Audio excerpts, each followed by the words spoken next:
This week, we're going to be talking about where people choose to live, and that's a really interesting topic, especially as we approach later into the 2000s, right? Because it used to be the story of the 20th century in America is a rapid suburbanization. You had a lot of people living in cities because that's where the factories, that's where the jobs were at the sort of the turn of the 20th century in the early 1900s, and then they didn't want to live there anymore because it was dirty and it was gross and the living conditions weren't that great. And so we built these beautiful, lovely suburbs with single family homes and lush green lawns, and a lot of people, mostly white, middle class, middle upper class people, moved out there.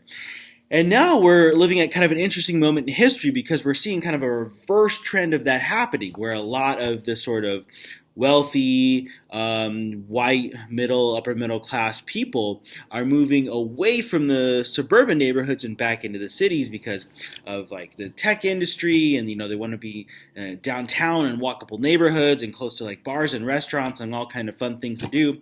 And a lot of the sort of like lower middle class and lower class people are moving actually to those suburbs. So it's not, to say like suburban equals this and urban equals this, but the dynamics and where people choose to live and sort of population and urbanization have connections to a lot of things we've already been talking about, like social stratification, race, gender, sort of the access to economies and what that means, right?